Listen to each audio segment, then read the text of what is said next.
Hello and welcome to Education in Hawaii, Hawaiian and American by Jason, Taylor, Jordan, and Kyle.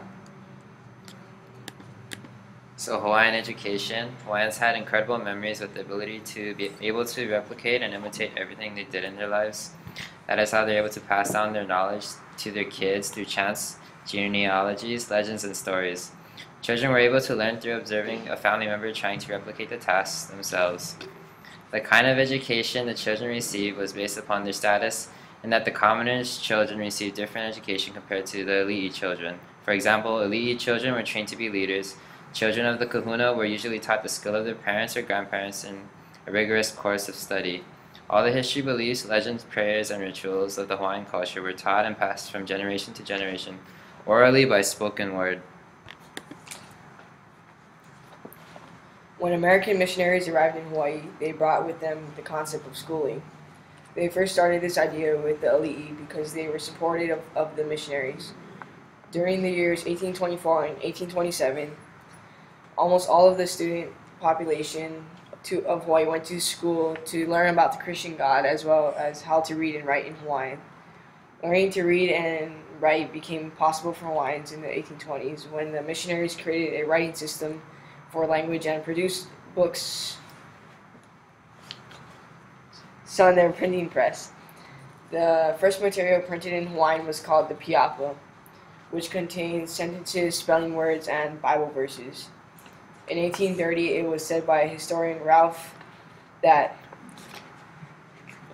Hawaiians would finally receive literacy. However, in the 1830s, the school system began to collapse. The teachers who had only minimal amounts of education were not able to adequately teach, so they decided to start a school to teach teachers on Lahaina Luna on Maui.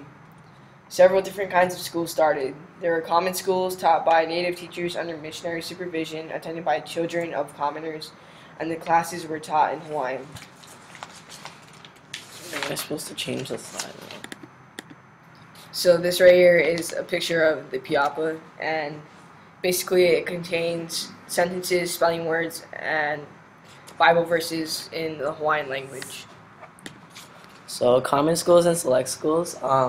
Some differences between them was the common schools were taught by native teachers, and the select schools usually were taught by the missionaries. And one was taught in Hawaiian, one was taught in English, and the select schools were more like boarding schools, while common schools were attended by the children of commoners.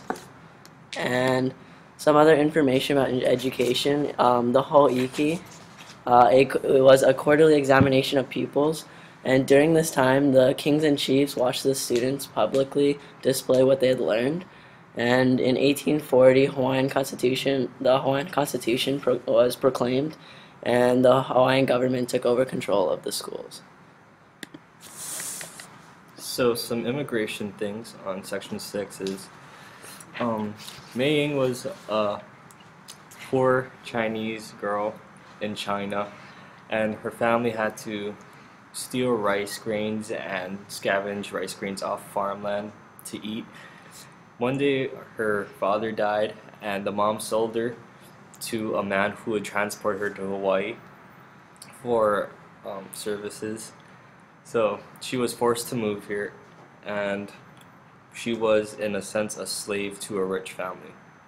Toshio was a Japanese descendant of a samurai, and he inherited farmland, but the farmland went bad and all the workers left.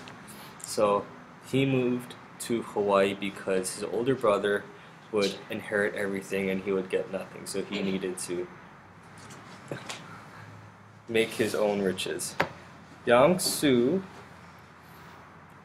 was a person who heard about Hawaii at a dock and was interested in the riches and good stories about Hawaii and moved here to gain his fortune.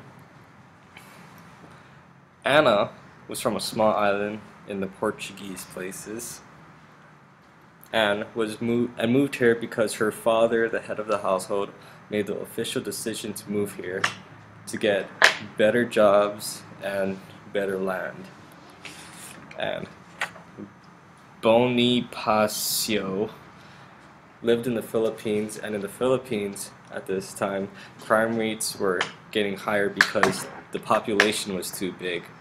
So he moved here to get new experiences, get away from the extreme crowdedness of the Philippines, and to become rich too.